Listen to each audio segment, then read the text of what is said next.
Okay, yeah. So hello everyone and welcome back to Yasmin Syed Official. In today's lecture, we are going to cover mitochondria and plastids, which are two major topics, and it includes a lot of information that will be helpful for you in further studies as well. तो mitochondria और plastid एक ऐसे topics है जो आप लोग को आगे भी काम आने वाले हैं, बिकॉज प्लांट फिजियोलॉजी का जो भी चैप्टर्स आप लोग वहाँ पे पढ़ोगे, रेस्पिरेशन हो या फिर फोटोसिंथेसिस हो। रेस्पिरेशन तो बेसिकली हम सेल्यूलर लेवल पर पढ़ते हैं, जो कि ह्यूमन बॉडीज और प्लांट्स के केस में सब जगह सेम होता है, सब ऑर्गेनिजम्स में सेम होता है। सेल्यूलर लेवल पर रेस्पिरेशन और ब्रेकडाउन ऑफ सबस्ट्रेट्स और ये सब चीजें और एटीपी रिमूव होना और एटीपी यूज होना, everything making and expenditure of ATP और फिर न्यू कंपाउंड्स का ब्रेकडाउन करना, like carbohydrates, lipids and proteins. ये सब चीज का ब्रेकडाउन करके जब एटीपी रिलीज होता है, ये एंटायर प्रोसेस के लिए माइटोकॉन्ड्रिया बहुत ही मेजरली इंपॉर्टेंट होता है। तो इसलिए माइटोकॉन्ड्रिया का एक्चुअल में आप लोग को ये फंक्शन पता होना चाहिए, उसके पार्ट्स पता होने चाहिए, उसकी नेमिंग आनी चाहिए। ओके, सो बेसिकली आप लोग की नोटबुक्स निकाल लो, आप लोग की टेक्स्ट बुक्स निकाल लो and use pencil in your text books always. और फिर जब पूरा चैप्टर आप लोग को अच्छे से समझ आने लग जाए, थरली अंडरस्टैंड हो जाए, आप उसका एनालिसिस जब कर रहे हो तो तभी इंपॉर्टेंट मार्किंग के लिए you have to use highlighter. Other than that don't use highlighter और you will end up marking your entire text book.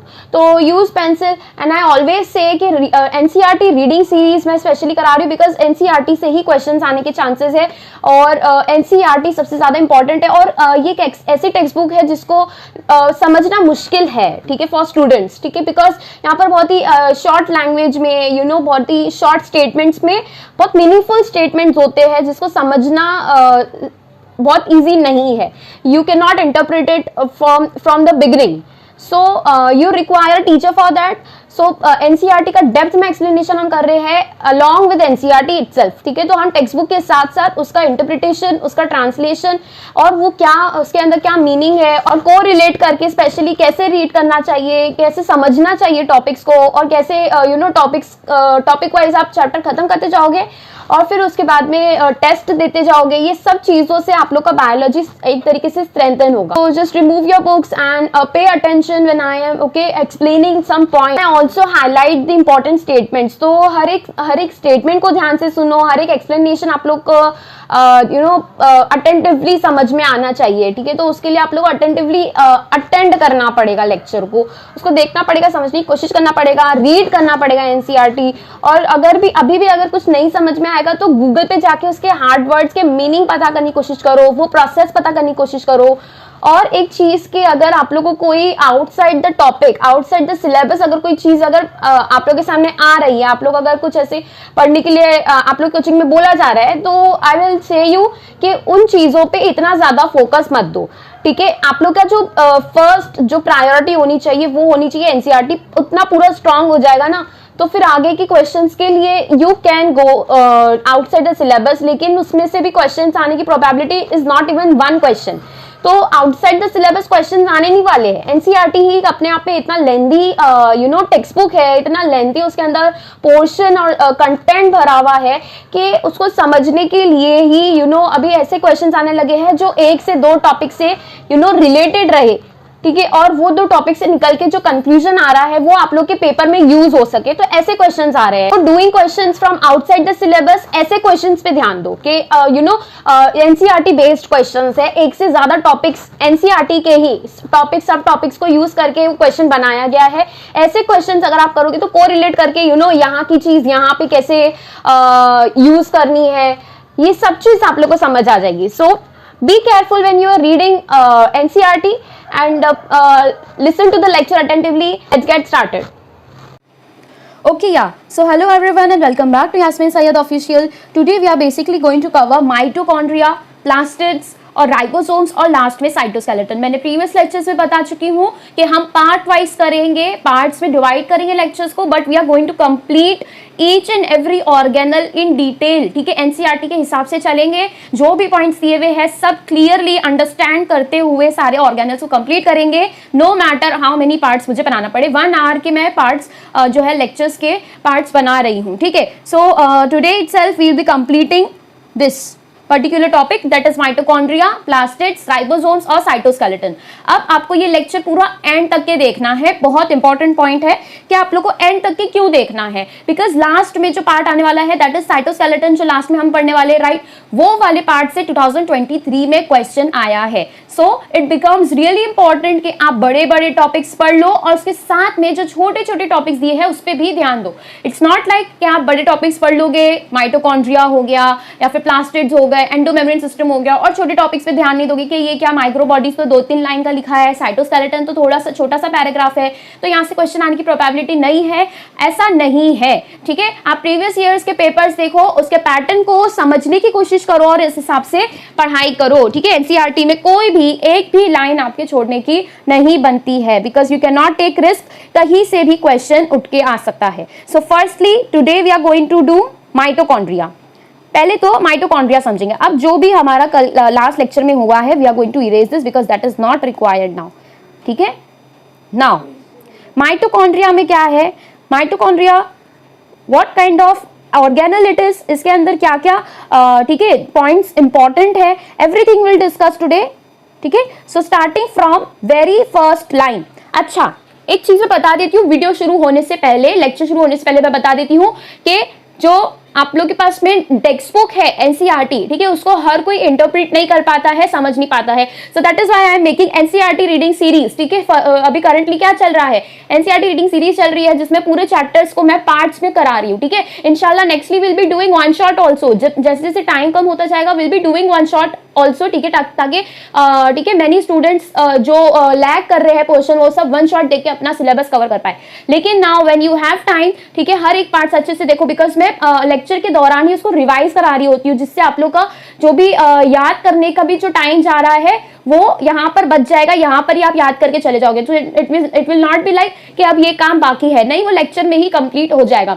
So B with me, हमारे साथ में है, रिवाइज करते जाओ, पढ़ते जाओ, ठीक है, रिपीट करते जाओ। Take your pencil, take your text book and your notebook. Notebook में आप पेन से सब लिखो, लेकिन टेक्स्ट बुक में यूज पेंसिल ओनली। ठीक है, फर्स्ट सेकेंड थर्ड टाइम भी पढ़ रहे हो ये लेक्चर को तो ठीक है यूज पेंसिल ओनली। जब फाइनल रिविजन के टाइम पर जाओगे तभी इंपॉर्टेंट मार्किंग के लिए आप लोगों को क्या करना है, पेन और हाइलाइटर का यूज करना है।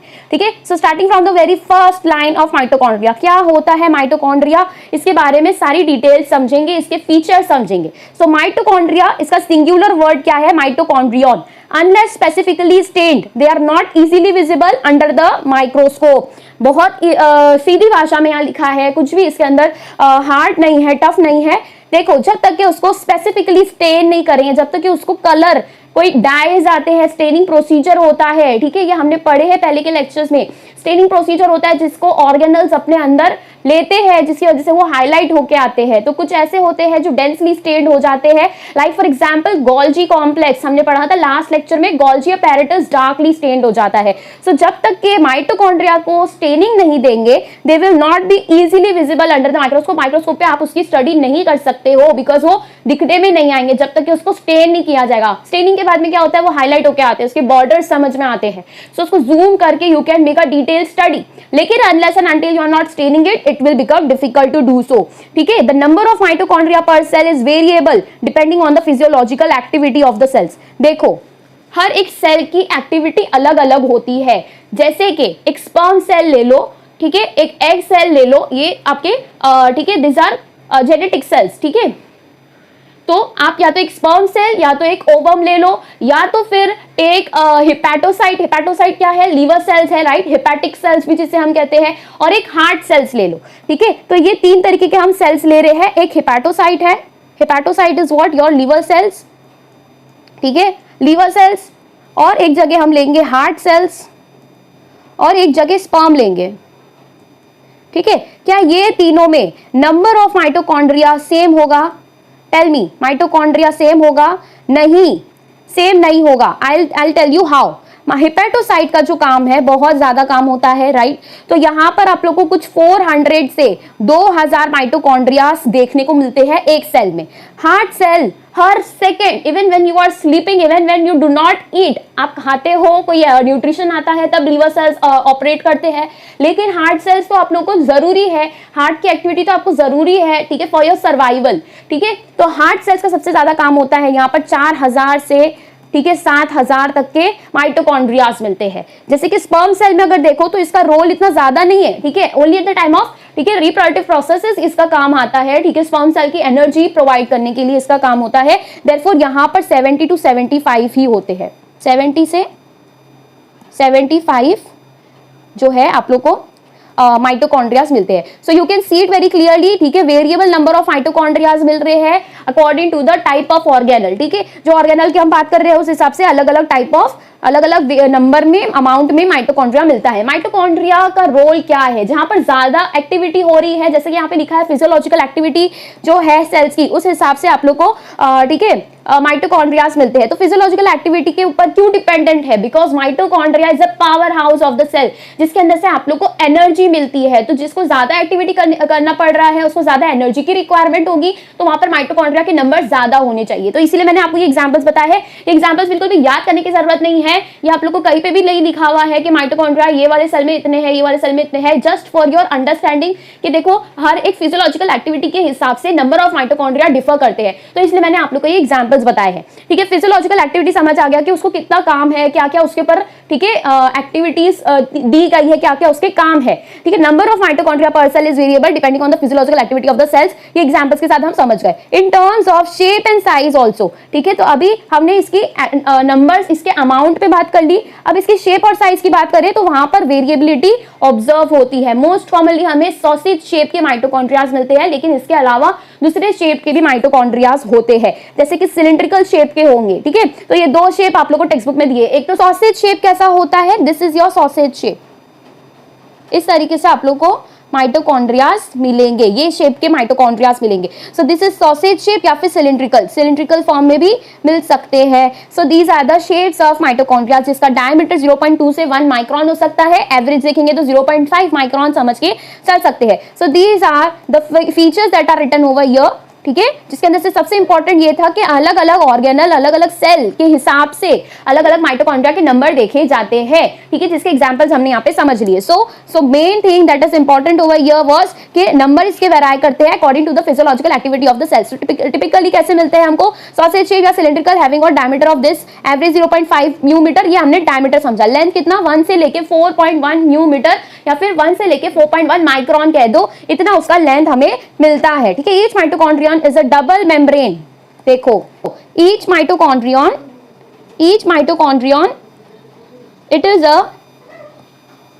is a membrane bound structure with the outer membrane and the inner membrane dividing its lumen distinctly into two aqueous compartments। क्या कुछ समझ में नहीं आया, ठीक है, तो समझेंगे। जो माइटोकॉन्ड्रिया होता है वो बेसिकली दो मेम्ब्रेन से बना होता है, दो मेम्ब्रेन बाउंड स्ट्रक्चर होता है। It is a to membrane bound structure with the outer membrane and the inner membrane dividing it's lumen. एक आउटर मेम्ब्रेन बनता है, like for example if this is your organelle, अगर ऐसा circular organelle है, if this is the circular organelle, तो एक इसका outer वाले साइड, एक इनर वाला साइड इसका जो मेम्ब्रेन बनता है, ये एक मेम्ब्रेन हो जाता है और इसके बाहर एक और एक मेम्ब्रेन होता है, that is your outer membrane.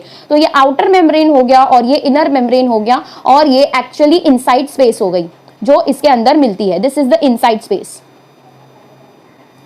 ठीक है, जो इसके अंदर मिलेगी। तो ऐसे हमने सर्कुलर बात कर ली। वैसे ही अगर माइटोकॉन्ड्रिया का देखें तो वो सॉसेज शेप होता है, इस तरीके से होता है। तो इस तरीके से एक इनर मेम्ब्रेन मिलेगी, ठीक है, एक आउटर मेम्ब्रेन मिलेगी, तो दो मेम्ब्रेन्स इसके बनते हैं। Alright, so this was just an example given here. Membrane bound structure होगा, two membrane bound structure with outer membrane inner membrane dividing its lumen. Lumen क्या होता है, कोई भी अंदर की कैविटी, जो अंदर चीज, जो अंदर स्पेस प्रेजेंट है, उसे हम क्या कहते हैं, ल्यूमेन कहते हैं। So what is lumen, lumen is the space, ठीक है। डिस्टिंक्टली, ये ल्यूमेन को डिवाइड कर रहा है distinctly into two aqueous compartments, बराबर है। दो मेम्ब्रेन अगर प्रेजेंट है तो उसके बीच में भी कोई स्पेस बन रही होगी, ठीक है, तो वो एक कैसा स्पेस बन जाता है, distinctly into two aqueous compartments, और उसके बीच में, ठीक है, दो एक्वस कंपार्टमेंट्स बन रहे हैं। मतलब कि देखो, this was your inner membrane, ये इनर मेम्ब्रेन है, यहाँ पर, तो यहाँ पर ये इनर मेम्ब्रेन है, तो इसके बीच में एक जगह बन रही है, ठीक है। This is the first space जो इनर मेम्ब्रेन के अंदर इनक्लोज्ड है, इनर मेम्ब्रेन के अंदर इनक्लोज्ड है। अब जो आउटर मेम्ब्रेन है, ये आउटर मेम्ब्रेन है, ये भी अपने अंदर कोई स्पेस इनक्लोज कर रहा होगा, जो कि कहां से कहां तक की रहेगी, आउटर मेम्ब्रेन के अंदर से इनर मेम्ब्रेन के बाहर तक के, इनर मेम्ब्रेन के बाहर से आउटर मेम्ब्रेन के अंदर से, ठीक है। इतना पूरा स्पेस जो है दूसरा कंपार्टमेंट बनाएगा, और जो इनर मेम्ब्रेन के अंदर है वो एक कंपार्टमेंट बनाएगा। So total we have how many compartments, 2 compartments, ठीक है। विजुअलाइज करो चीजों को, you will understand it fastly. देखो 2 कंपार्टमेंट्स कैसे बन रहे हैं, ये आउटर मेम्ब्रेन है और ये एक इनर मेम्ब्रेन है, ठीक है। इनर मेम्ब्रेन के अंदर एक कंपार्टमेंट बन रहा है और एक आउटर साइड, ठीक है, आउटर कंपार्टमेंट बन रहा है, जो कि कहां से कहां तक के है, आउटर मेम्ब्रेन से इनर मेम्ब्रेन के बीच में आ रहा है। और एक कंपार्टमेंट आप लोग का इनर वाला मेम्ब्रेन बना रहा है अपने अंदर कुछ चीज इनक्लोज करके। सो 2 कंपार्टमेंट दिखाई दे दिए, दिस इज फर्स्ट कंपार्टमेंट और ये सेकंड कंपार्टमेंट है। तो ये ऐसा ही चीज किधर देखने को मिलती है, सेम माइटोकॉन्ड्रिया में देखने को मिलती है। तो वी हैव 2 कंपार्टमेंट्स, और वो भी कैसे होते हैं, एक्वस होते हैं। व्हाट इज एक्वस, उसके अंदर फ्लूइड्स होंगे, ठीक है, उसके खुद के फ्लूइड्स होंगे। Nextly the outer compartment and the inner compartment, ये हमने समझ लिया। ये फिगर के अंदर कहां दिया है, सो लिसन हियर केयरफुली। ये आपका है, this is your outer membrane, ये पूरा आउटर मेम्ब्रेन है, राइट, ये पूरा आउटर मेम्ब्रेन है। इसके अंदर जो चीज यहाँ पर जो जगह बनी है, ये जो जगह बनी है, this is your outer compartment, ठीक है, आउटर कंपार्टमेंट। और ये जो इनर मेम्ब्रेन है, ये this is your inner membrane, right. तो इसके अंदर जो जगह बनी है, this entire space, this is your inner compartment, ठीक है। तो 2 कंपार्टमेंट समझ आ गए। देखो एक और इसके बीच में जो जगह बन रही है, that is your inter membrane space. 2 membrane के बीच के स्पेस को हम कहते हैं inter membrane space. So the inner membrane और ये आउटर मेम्ब्रेन और उसके अंदर के 2 कंपार्टमेंट्स जो हम समझ गए। Alright, so the inner compartment is filled with, ठीक है, एक आउटर कंपार्टमेंट इनर कंपार्टमेंट बन रहा है। दो इनर कंपार्टमेंट जो होता है it is filled with a dense homogeneous substance. Dense क्यों बोला है, क्योंकि डेंसिटी उसकी ज्यादा होगी, डेंस होगा वो पर्टिकुलर फ्लूइड जो उसके अंदर प्रेजेंट है, और वो जो सब्सटेंस होता है उसे हम क्या कहते हैं, मैट्रिक्स कहते हैं। तो नाम याद रखना, ठीक है। जो ल्यूमेन, जो कैविटी बन रही है, उसके अंदर जो होमोजीनस सब्सटेंस का मतलब ये होता है कि सेम प्रोपोर्शंस में कोई भी मैटर उसके अंदर प्रेजेंट है। ऐसा नहीं है कि कुछ ग्रैन्यूल्स यहाँ पर फेंके हुए, कुछ वहां पर फेंके हुए, नहीं, वो होमोजीनस है, मतलब कि पूरा सेम यूनिफॉर्म सब्सटेंस मिक्सचर उसके अंदर प्रेजेंट होगा, ठीक है। सो दैट इनर, ठीक है, cavity is called as what, matrix. जो कौन इनक्लोज कर रहा है, इनर मेम्ब्रेन इनक्लोज कर रहा है। The outer membrane forms a continuous limiting boundary of the organelle. Outer membrane ही क्या बना रहा होगा, बाउंड्री बना रहा होगा, correct. Then the inner membrane forms a number of infoldings called the cristae. अब इनफोल्डिंग्स कहां दिखाई दे रही है, व्हाट इज इनफोल्डिंग्स और क्रिस्टे। लास्ट लेक्चर में मैंने समझाया था सिस्टर ने और क्रिस्टे के बीच में बहुत ठीक है कंफ्यूजन होता है, उसको कैसे याद रखना है वो भी मैंने बताया था, ठीक है। तो वी हैव 2 वर्ड्स, एक होता है क्रिस्टे और एक होता है सिस्टर ने। ये दोनों ही क्वेश्चंस आपको हर प्रैक्टिस शीट में मिल जाएंगे, लेकिन कौन सा किसका है वो मालूम नहीं है, तो याद करते हैं। देखो सिस्टर ने, इसके अंदर ER आ रहा है, दिस इज योर ER, तो ये किसके अंदर मिलेगा, ER क्या है, एंडोप्लाज्मिक रेटिक्यूलम है, तो ये कहाँ मिलेगा, गोल्जी अपैरेटस में मिलेगा या फिर गोल्जी कॉम्प्लेक्स में मिलेगा। सो जिसके अंदर ER कंटिन्यूसली ER आ रहा है, ये देखो ER कंटिन्यूस में प्रेजेंट है, ठीक है। यहाँ पर क्रिस्टे में ER कंटिन्यूसली प्रेजेंट नहीं है, E इधर है, E this is your E और यहां पर है R, ये E है, ये R है, लेकिन ये एक साथ प्रेजेंट नहीं है। तो यहाँ पर जो है ये एंडोप्लाज्मिक रेटिक्यूलम वाला नहीं होगा, मतलब एंडोमेम्ब्रेन सिस्टम वाला नहीं होगा। तो ये किसका हो जाएगा, this will be from mitochondria. याद रहेगा, ये ट्रिक है जिसको हर आई थिंक सभी बच्चे इस तरीके से याद करते हैं। अगर आप लोगों को ये ट्रिक नहीं पता है तो अभी पता चल गई होगी, ठीक है। सो सिस्टर ने और क्रिस्टे के बीच में अब कभी भी आप लोगों को कंफ्यूजन नहीं होना चाहिए। जिसके अंदर ER एक साथ में मिल रहा है वो कौन सा हो जाएगा, एंडोप्लाज्मिक रेटिक्यूलम वाला हो जाएगा। ER is nothing but endoplasmic reticulum, that will come along with Golgi complex. तो सिस्टर ने किसका हो जाएगा, गोल्जी कॉम्प्लेक्स। जिसके अंदर ER प्रेजेंट नहीं है, दैट इज योर क्रिस्टे, वो किसका हो जाएगा, माइटोकॉन्ड्रिया का हो जाएगा। अच्छा, हम समझ रहे थे कि क्रिस्टे क्या होता है। जो इनफोल्डिंग्स मिल रही है क्रिस्टे की वो कहाँ है फिगर में, सो you can see it very clearly.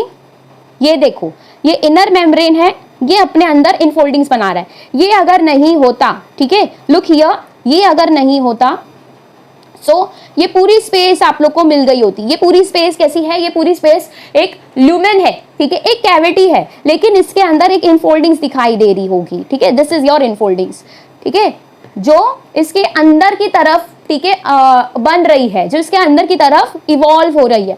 तो ये इनफोल्डिंग्स को हम क्या कहते हैं, क्रिस्टे कहते हैं। तो एक जो क्रिस्टे, एक क्रिस्टा जो रहता है उसे हम क्रिस्टा कहते हैं, और एक से ज्यादा रहेंगे तो that will be called as cristae.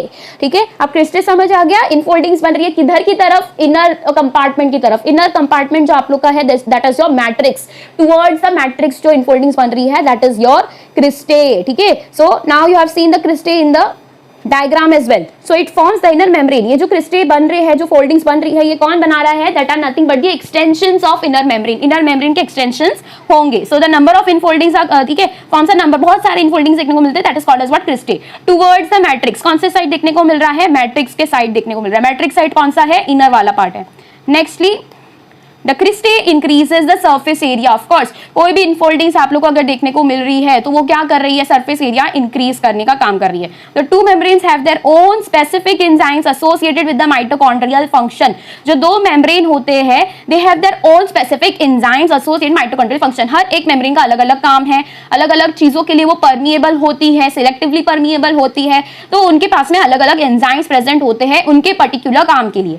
ठीक है, ये चीज समझ आ गई। दो मेम्ब्रेन है, दोनों मेम्ब्रेन के पास में अपने सेपरेट एंजाइम्स प्रेजेंट है। Mitochondria are the sites of aerobic respiration. ये हमको पता है, हमने देखा है रेस्पिरेशन वाले चैप्टर में, जो ठीक है बैक्टीरियाज होते हैं उनके पास में माइटोकॉन्ड्रियाज नहीं होते हैं। सो बेसिकली वो सिर्फ ग्लाइकोलिसिस कर पाते हैं। उसके आगे के जितने स्टेप्स है वो सबके लिए माइटोकॉन्ड्रिया रिक्वायर्ड है। तो माइटोकॉन्ड्रिया जो है एरोबिक रेस्पिरेशन के लिए बना है। ठीक है, so they produce cellular energy in the form of ATP. ठीक है, सेल्यूलर एनर्जी जो भी हमारे पास में ठीक है कंपाउंड आ रहा है, सबस्ट्रेट आ रहा है, it can be carbohydrate, protein और लिपिड, ये तीनों में से कुछ भी हो सकता है, उसका हम ब्रेक डाउन करते हैं, उसके अंदर से एटीपी बना के निकालते हैं। तो this is called as what, cellular level पे रेस्पिरेशन। ठीक है, ये काम किसका है, माइटोकॉन्ड्रिया का। Hence they are called as what, power houses of the cell. Large quantities में हमको ये एटीपी देते हैं, राइट। NADH और FADH2 बना के हमको लार्ज क्वांटिटीज में क्या देते हैं, एटीपी देते हैं। और एटीपी हमें कहाँ रिक्वायर्ड है, for the smallest cellular function, smallest cellular activity से लेके largest activity a person can do. ठीक है, स्पोर्ट्स कर रहे हैं, एथलेटिक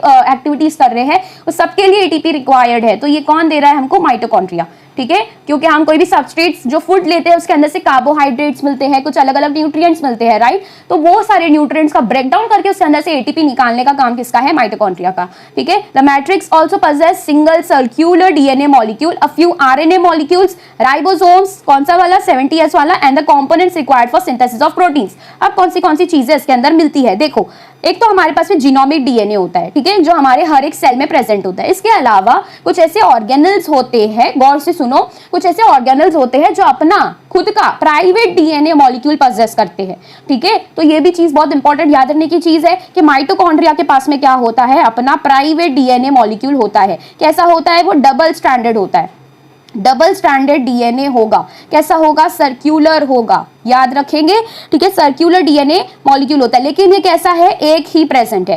वेरेज इन क्लोरोप्लास्ट, आगे हम प्लास्टिड्स पढ़ रहे हैं, उसके अंदर क्लोरोप्लास्ट का डिटेल एक्सप्लेनेशन है, तो वहां पर देखोगे तो बहुत सारे DNA मॉलिक्यूल्स के कॉपीज वहां देखने को मिलते हैं। सो दैट इज व्हाई ठीक है, माइटोकॉन्ड्रिया में एक ही DNA मॉलिक्यूल है जो कि डबल स्ट्रैंडेड है, सर्क्यूलर है। वेरेज इन क्लोरोप्लास्ट लार्ज क्वांटिटीज में आप लोगों को DNA मॉलिक्यूल्स देखने को मिलते हैं। और क्या मिलता है यहाँ पर, वी हैव DNA मॉलिक्यूल, एक single DNA molecule, few RNA molecules. ठीक है, अब उसके खुद के RNA मॉलिक्यूल्स होंगे, राइबोसोम्स होंगे। अब जो सेल्यूलर राइबोसोम्स होता है वो बेसिकली होता है ATS। ठीक है, लेकिन जो आप लोग को ऑर्गेनल्स के अंदर मिल रहा है, जो अपने अपने ऑर्गेनल्स अपने अंदर प्रोसेस करते हैं, वो कौन सा होता है, 70S। ये कौन सा वाला है, बैक्टीरिया वाला है।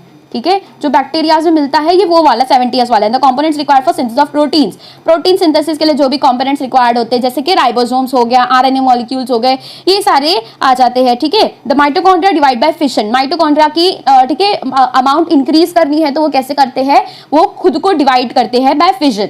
वेरी इंपॉर्टेंट, ये लाइन भी बहुत इंपॉर्टेंट है, डायरेक्ट क्वेश्चन यहाँ से आ सकता है, मतलब प्रैक्टिस के लिए आप कर सकते हो। माइटोकॉन्ड्रिया कैसे डिवाइड करते हैं, bye fission.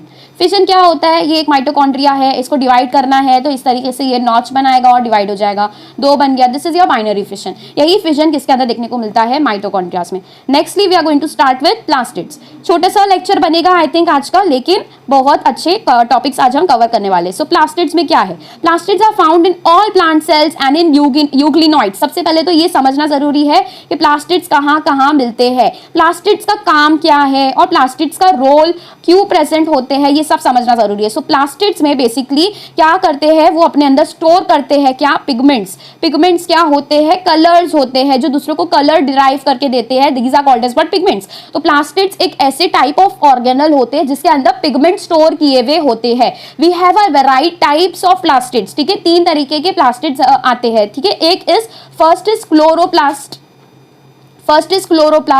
secondly we have chromoplast and thirdly we have elioplast, ठीक है। सो 3 तरीके के प्लास्टिड्स देखने को मिलते हैं। अब ये इसके अंदर कैसा स्ट्रक्चर है, क्या काम है, क्या रोल है, each and every function today we are going to learn in this particular lecture. So these are easily observed under the microscope, ठीक है, इसको हम easily observe कर सकते हैं, we do not require staining procedure for it. So firstly the thing that you have to remember कि plastids में क्या होता है, they have pigments inside them। कितने तरीके के पिगमेंट्स यहाँ पर हम पढ़ने वाले हैं, 3 तरीके के और टाइप्स ऑफ प्लास्टिड्स जो हमें पढ़ने हैं। वो फर्स्टली आता है क्लोरोप्लास्ट, फिर chromoplast and then lastly we have leucoplast, ठीक है। यहाँ पर प्लास्ट का मतलब होता है एन ऑर्गेनल और a space that contain something, तो वो होता है प्लास्ट, ठीक है। अब इसके अंदर जो प्रीफिक्स यूज किया गया है क्लोरो, क्रोमो और ल्यूको, वो समझना जरूरी है कि इन्हें हम किस तरीके से नेमिंग कर रहे हैं। So each and every word in biology has their own meaning, तो इसको समझना जरूरी है। क्लोरो मतलब क्या, ग्रीन कलर के organelles, green pigmented colour organelles जो होते हैं उन्हें हम क्या कहेंगे, क्लोरोप्लास्ट कहेंगे। ऑर्गेनल्स की बात हो रही है यहाँ पे। सो पे अटेंशन कि क्या टॉपिक के रिलेटेड बात हो रही है, ठीक है। ग्रीन कलर्ड सेल नहीं बोल रहे हैं, अगर सेल होता तो we would have used the word chromocyte, chlorocyte, cyte means cell, but plast means what, organelle. ऐसे कोई ऑर्गेनल जिसके अंदर वो कलर प्रेजेंट, पिगमेंट प्रेजेंट हो, that particular organelle is called as what, plast. तो सफिक्स तो सब जगह सेम है, we are using the word plast, but what about the prefix. तो क्लोरो का मतलब हमने समझ लिया कि क्या होता है, ग्रीन होता है। Now what is chromo, chromo का मतलब है कलरफुल, ठीक है। दूसरे कलर्स होते हैं except for green, the other colours को हम कैसे डिफाइन करते हैं, by using the word chromo, जैसे कि इसके अंदर yellow, orange, red type of pigments आ जाएंगे। And then lastly we have leucoplast. Now what is leucoplast, leuco related to white colour, leuco related to white colour. So आपने ये human health and diseases और बहुत सारे other chapters में भी पढ़ा होगा कि ल्यूकोसाइट्स होते हैं। ल्यूकोसाइट्स किसे कहते हैं हम, व्हाट आर ल्यूकोसाइट्स, ल्यूकोसाइट्स किसे कहते हैं, leucocytes are white blood cells, right. तो जो साइट्स क्या है, बेसिकली सेल है, और since we are talking about blood cells, ठीक है, तो ल्यूको मतलब व्हाइट और ब्लड सेल्स की हम बात कर रहे हैं, तो ल्यूकोसाइट्स का मतलब क्या हो जाता है, व्हाइट ब्लड सेल्स। तो वैसे ही ल्यूकोप्लास्ट मतलब ऐसा कोई ऑर्गेनल जिसके अंदर कैसा पिगमेंट प्रेजेंट हो, व्हाइट ट्रांसपेरेंट ऐसा कलर प्रेजेंट हो, then that particular organelle is called as what, leucoplast. ये सारे 3 टाइप्स हमने पढ़े हैं जो किसके अंदर आते हैं, किसके अंडर में आएंगे, these are the types of plastids that we are going to cover now, ठीक है। हमने ऊपर का ओवरव्यू समझ लिया। Now we have to get inside this particular topic, और अब सब कुछ डिटेल में समझेंगे कि प्लास्टिड्स कैसे होते हैं, कैसे डिफाइन किया जाता है, माइक्रोस्कोप में कैसे देखा जाता है। All this things will be learning in the following lecture. So firstly most important thing कि इन्हें हम माइक्रोस्कोप के अंडर में कैसे देखते हैं। These are easily observed under microscope as they are large. अब ये ऑर्गेनल्स बहुत ही लार्ज साइज्ड होते हैं क्योंकि इसके अंदर हमने पिगमेंट प्रेजेंट रखा है जो कि जो पर्टिकुलर टिश्यू है या फिर जो ऑर्गन है उसके अंदर कलर छोड़ने का काम करता है, राइट। तो इसके अंदर बेसिकली जो प्लास्टिड्स होते हैं मोस्टली कौन से टिश्यूज में मिलते हैं, कौन से ऑर्गन्स में मिलते हैं, तो ये तो प्लांट के टिश्यूज और ऑर्गन्स में मिलेंगे, ये तो डिफाइंड है कि प्लांट्स के अंदर ही मिलता है। और दूसरा चीज हमें पता है कि यूग्लिनॉइड्स आपके बायोलॉजिकल क्लासिफिकेशन की प्रोटिस्टा वाले पार्ट में, ठीक है, आप देखोगे तो यूग्लिनॉइड्स का एक छोटा सा टॉपिक है, राइट। तो वहां पे आप लोग को लिखा हुआ है कि euglenoids contain some plant like pigments. तो दैट स्टेटमेंट को यहाँ पर रिलेट करो कि यहाँ पर से कौन से पिगमेंट्स है जो यूग्लिनॉइड्स में मिलते हैं। तो प्लांट लाइक पिगमेंट्स में सबसे पहले आ जाता है क्लोरोफिल ए, बी और क्लोरोफिल सी, राइट। ये सारे प्लांट लाइक पिगमेंट्स है। So firstly chlorophyll, chloro related to again green, तो ग्रीन कलर्ड की हम बात कर रहे हैं। तो ये वाले जो आपके पास में क्लोरोप्लास्ट है वो बेसिकली कहाँ मिलेंगे, यूग्लिनॉइड्स में मिलेंगे। तो प्लास्टिड्स जितने भी आपने पढ़े हैं वो प्लांट सेल्स में मिलेंगे, यूग्लिनॉइड्स में भी मिलेंगे, ठीक है। तो यूग्लिनॉइड्स और प्लांट सेल्स ये 2 चीजें होती है जहां पर ये पाए जाते हैं। दूसरी चीज इन्हें हम कैसे देख सकते हैं, they are large in size, तो हमें इसको बिना स्टेनिंग प्रोसीजर के we can clearly see it under microscope, ठीक है। वेरेस अगर माइटोकॉन्ड्रिया और गोल्जी अपैरेटस जैसे ऑर्गेनल्स की अगर हम बात करें तो वहां पर स्टेनिंग प्रोसीजर फॉलो करना पड़ता है, जिसके बाद में वो पर्टिकुलर ऑर्गेनल हाईलाइट होकर आते हैं। But in case of plastids ऐसा नहीं है, क्योंकि प्लास्टिड्स लार्ज साइज्ड होते हैं और वो ऑलरेडी हाईलाइटेड होते हैं because of the large size, तो उन्हें स्टेनिंग प्रोसीजर फॉलो नहीं करना पड़ता। They bear some specific pigments, इनके अंदर पिगमेंट्स होते हैं, ये तो मैंने सबसे पहले बता दिया, बिकॉज प्लास्टिड्स का मेन रोल ही यही है to give out pigments to that particular tissue. तो इनके खुद के अंदर क्या प्रेजेंट होते हैं, pigments, thus imparting specific colours to the plants. ठीक है, और ये मेनली प्लांट्स में कौन से टाइप ऑफ टिश्यूज में मिलते हैं, mesophyll cells. Mesophyll cells are what, these are the cells of leaves. ठीक है, और जो ठीक है यंग स्टेम्स होती है, पतली स्टेम्स होती है, वो स्टेम्स कैसे कलर की मिलेगी, ग्रीन कलर की, राइट। तो वो सारे ग्रीन कलर जो इंपार्ट हुए हैं वो पर्टिकुलर टिश्यू और ऑर्गन्स में, these are because of what, plastids. इसके अंदर क्या है, क्लोरोप्लास्ट है, क्रोमोप्लास्ट है और ल्यूकोप्लास्ट है। Chloroplast is the green colour plast, ठीक है, प्लास्टिड्स और we can say green colour organelle, जिसके अंदर ग्रीन पिगमेंट प्रेजेंट होता है जो लीव्स और स्टेम्स, यंग स्टेम्स में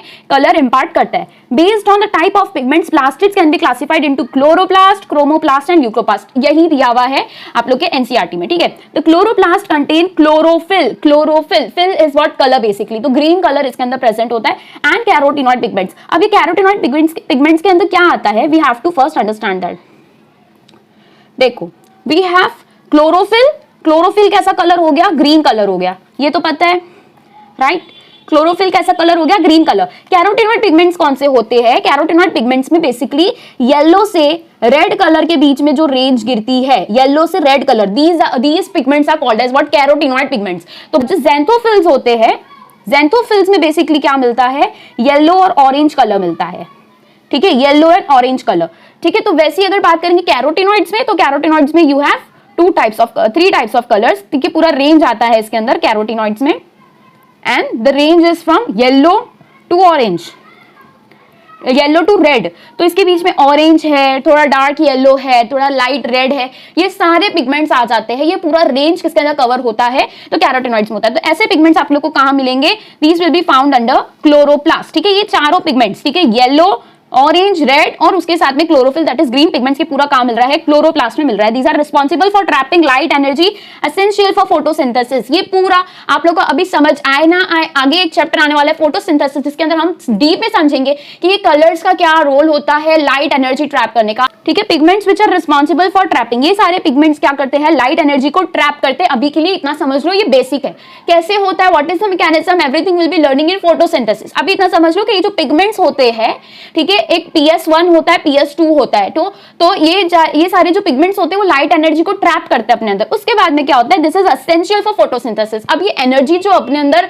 ये लोग ट्रैप करते हैं, उसकी वजह से इलेक्ट्रॉन्स रिलीज होते हैं, प्रोटॉन कंसंट्रेशन में चेंजेस आते हैं, all these things happens and electron जो है फाइनली उसके डोनर तक पहुंचता है। बेसिकली यहाँ पर रोल किसका मेन दिखाई दे रहा है, फोटोसिस्टम 1, फोटोसिस्टम 2, जो कि they are nothing but pigments only. ठीक है, सो इन द क्रोमोप्लास्ट, अब ये समझ में आ गया कि क्लोरोप्लास्ट में इतने कलर्स है और ये कलर्स का इतना रोल था कि देखो आपके पास में कोई कलर है, वो पर्टिकुलर वेवलेंथ की वो लाइट अपने अंदर एब्जॉर्ब करेगा, तो उसके अंदर से एनर्जी बढ़ेगी, जिसकी वजह से इलेक्ट्रॉन ठीक है एक्साइटेड होके जंप कर जाता है, एंड व्हेन दे जंप, ठीक है, जिसकी वजह से प्रोटॉन कंसंट्रेशन में चेंजेस आते हैं because electron jump to the excited state. These all things are explained in photosynthesis. ठीक है, तो ये लाइट एनर्जी पूरी ठीक है ट्रैप करने के बाद में ये फोटोसिंथेसिस करवाता है। So first step in the photosynthesis is trapping of light energy which is performed by none other than pigments only. तो कहीं ना कहीं पिगमेंट्स का यहाँ पर काम होता है, जो कौन करा रहा होता है, chloroplast. So first point is very clear now कि क्लोरोप्लास्ट का क्या रोल है। ठीक है, बेसिक्स हमें समझ में आ गए। ठीक है, डीप में मैकेनिज्म सारा फोटोसिंथेसिस वाले चैप्टर में समझेंगे। इन क्रोमोप्लास्ट सेकेंडली आता है chromoplast. What is chromo related to colourful, इसके अंदर दूसरे डिफरेंट काइंड ऑफ कलर आएंगे, एक्सेप्शन है ग्रीन कलर, इसके अंदर नहीं आएगा बिकॉज ग्रीन कलर आता है that will be called as what, chloroplast. But here we are talking about chromoplast. Other than green colour pigments जो भी कलर होते हैं उनका क्या काम होता है।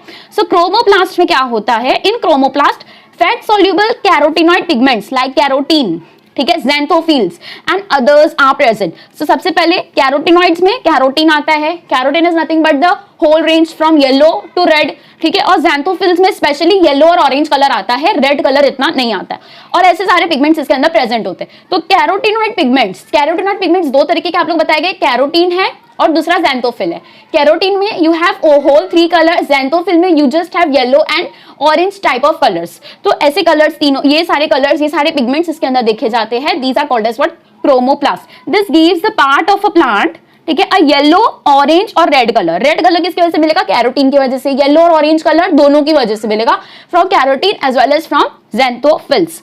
अब कैरोटीनॉइड पिगमेंट्स कैसे होते हैं? दीज आर फैट सॉल्यूबल, ये आप लोगों को यहाँ पे मार्क करना है कि ये कैसे होते हैं। दीज आर फैट सॉल्यूबल, ये फैट में सॉल्यूबल होते हैं, ठीक है। फैटी मीडियम होगा, फैटी एसिड का मीडियम होगा, लिपिड का मीडियम होगा, तो कैरोटीनॉइड पिगमेंट्स इसके अंदर सॉल्यूबल रहेंगे, डिसॉल्व हो जाएंगे। लेकिन ये कैसे होते? Then it will also be called as that non polar, ठीक है, बिकॉज फैट कैसा है? नॉन पोलर है, तो नॉन पोलर मतलब वाटर के अंदर ये इनसॉल्युबल रहेंगे। Pigments like carotene, xanthophylls and others are present. This gives a part of the plant a yellow, orange और रेड कलर, ये समझ गया। अब थर्डली आता है ल्यूकोप्लास्ट। हमने सबसे पहले समझा chloroplast, then we moved on to chromoplast, lastly we going to learn about leucoplast, जो व्हाइट कलर ऑर्गेनल हमें मिलते हैं। What are those? What is the role? What it contains? ये सब समझेंगे। These are the colorless plastids.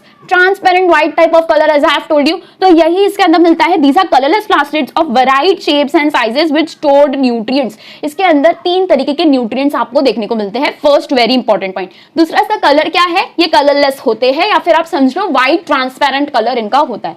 Thirdly, varied shapes और sizes में मिलते हैं। These we are talking about leucoplast because leucoplast के अंदर भी सब टाइप्स है, ठीक है। प्लास्टिड्स के अंदर 3 सब टाइप्स थे, chloro, chromo and leuco.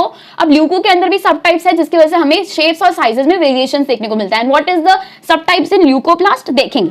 Amyloplast, सबसे पहले ल्यूकोप्लास्ट में आता है amyloplast. They store what? They store carbohydrates और starch.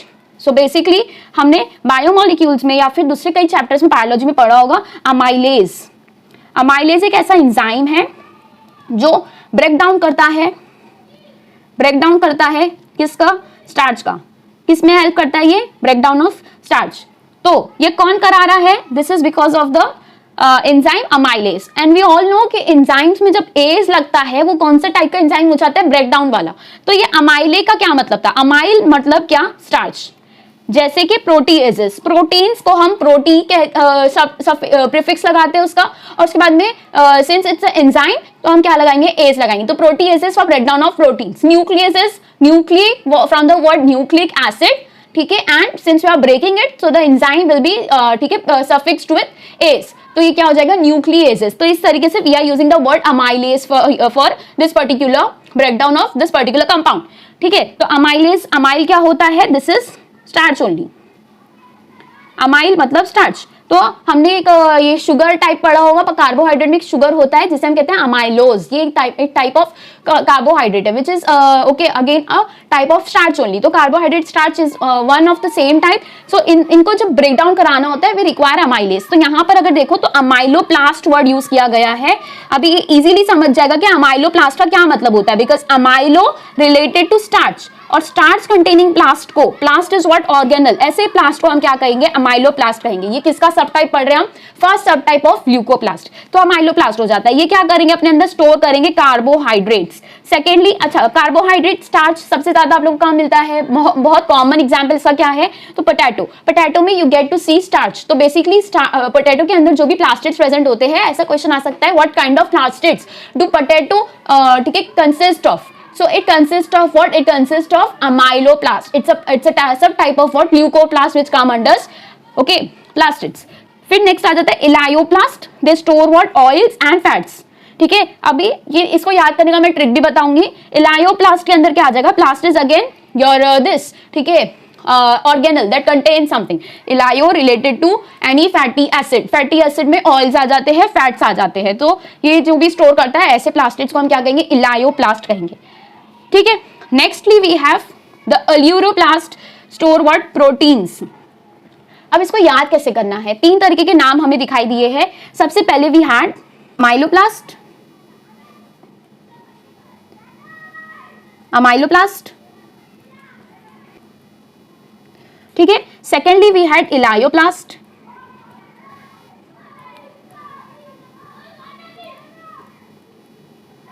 And thirdly we had aleuroplast. अब इसको याद कैसे करना है? एल्यूरोन लेयर हमने पढ़ा है। Aleurone layer, do you remember? Aleurone layer,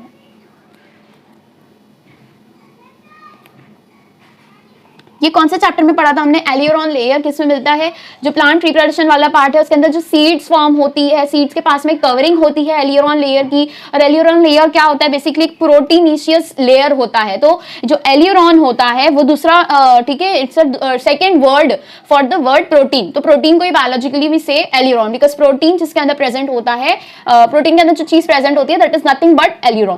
तो एलियोरो ये क्या हो जाता है? इसका प्रीफिक्स हो जाता है। सो प्लास्ट इज द ऑर्गेनल और एल्यूरो मतलब ही क्या होता है? प्रोटीन। तो ये समझ आ जाएगा कि एल्यूरो किसके रिलेटेड है? प्रोटीन के रिलेटेड। इसको याद कैसे करोगे? तो सीड्स के अंदर प्रोटीनिशियस लेयर होती है जिसे हम क्या कहते हैं? एल्यूरोन लेयर कहते हैं। तो एल्यूरोन लेयर से आप लोग याद कर सकते हो कि वो प्रोटीनिशियस लेयर है, मतलब कि ये जो एल्यूरो है that is nothing but a plastid that contains proteins inside it. ठीक है। इलायोप्लास्ट को कैसे याद करोगे? इलायो का मतलब ही होता है ऑयल्स एंड फैट्स। लेकिन अगर आप लोग को याद नहीं आ रहा है तो देखो इसके अंदर OIL तीनों चीजें प्रेजेंट है। OIL इलायोप्लास्ट के अंदर ऑयल प्रेजेंट है। सो यहाँ पर यू कैन सी OIL तीनों ही लेटर्स प्रेजेंट है। You can make a trick out of this कि जिसके अंदर ऑयल प्रेजेंट है उसमें वो वाले प्लास्टिड्स जो होंगे, वो टाइप ऑफ प्लास्टिड्स बेसिकली क्या स्टोर करेंगे अपने अंदर? ऑयल्स और फैट स्टोर करेंगे। और अमाइलोप्लास्ट तो मैंने बता दिया कि अमाइलेज जो था that is your enzyme that break down amylose. Amylose एक टाइप ऑफ कार्बोहाइड्रेट स्टार्च है। तो स्टार्च और कार्बोहाइड्रेट को जो स्टोर करता है that particular plastid is called as what? Amyloplast. अब ये तीन सब टाइप्स किसके थे? ल्यूकोप्लास्ट के, जो हमने कवर कर लिए। Nextly we be doing chloroplast in detail. अभी यहाँ से शुरू हो जाता है क्लोरोप्लास्ट। उसका क्या फंक्शन है? एक ही पर्टिकुलर टाइप हमको पढ़ना है, बिकॉज ठीक है, ल्यूकोप्लास्ट और क्रोमोप्लास्ट का इतना ज्यादा रोल नहीं होता है। मेनली मेजॉरिटी में फोटोसिंथेसिस किसमें होता है? तो क्लोरोप्लास्ट में, because green pigment is a must for photosynthesis. Okay, तो क्लोरोप्लास्ट का स्ट्रक्चर समझेंगे, उसका रोल समझेंगे और डेप्थ में इसका पूरा जो मैकेनिज्म है फोटोसिंथेसिस का वो हम आगे के चैप्टर्स में समझेंगे। फर्स्टली समझना ये जरूरी है कि क्लोरोप्लास्ट दिखते कैसे हैं। Okay, majority of the chloroplast of the green plants are found in the mesophyll cells of the leaves. हमें ये पता है, मैंने आपको बता चुकी हूँ, लीव्स जो होते हैं किससे बने होते हैं? Mesophyll sales. और डिफरेंट टाइप्स ऑफ सेल्स भी होते हैं, लेकिन मेजरली क्या होता है उनके अंदर? मेसोफिल सेल्स प्रेजेंट होते हैं। तो लीव के सेल्स को जिसके अंदर ठीक है फोटोसिंथेसिस हो सकता है, these cells are called as mesophyll cells. अब ये मेसोफिल सेल्स के अंदर आप लोगों को मेजॉरिटी में क्लोरोप्लास्ट देखने को मिलेंगे और स्टेम में भी मिलेंगे। यंग स्टेम जो कि कैसे कलर की है? ग्रीन कलर की है, जो ब्राउन नहीं हुई है अभी तक। ठीक है, तो majority of chloroplast of the green plants are found in mesophyll cells of the leaves. क्योंकि ज्यादातर फोटोसिंथेसिस कौन परफॉर्म करता है? लीव्स परफॉर्म करती है। तो ग्रीन कलर की लीव्स आप लोगों को देखने को मिलेगी। These are length shape types. The varieties in shapes जो क्लोरोप्लास्ट में मिलता है वो यहाँ पर लिखा हुआ है कि कितने वेराइटीज आप लोगों को देखने को मिलेंगे शेप्स के अंदर। तो लेंथ शेप्ड हो सकता है, ओवल हो सकता है, स्फेरिकल हो सकता है, डिस्कॉइड हो सकता है। Let me draw this for you everything. Length shaped ऐसा, this is length shaped. Oval, oval कैसा होगा?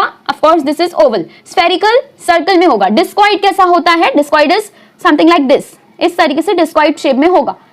Okay, so this is discoid shape. और even ribbon like, ribbon like कैसा होगा? नॉर्मल ऐसे रिबन शेप्ड में आपके ऑर्गेनल्स जो क्लोरोप्लास्ट है वो रखे हुए होते हैं in the mesophyll cell. Cell के अंदर के ऑर्गेनल की बात हो रही है। ठीक है, organelles have got variable length.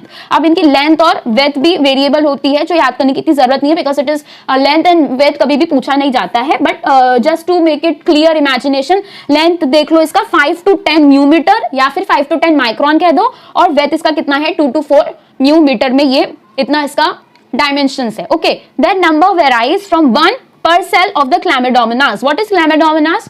Have you ठीक है heard about Chlamydomonas? previous chapters में आपने सुना होगा।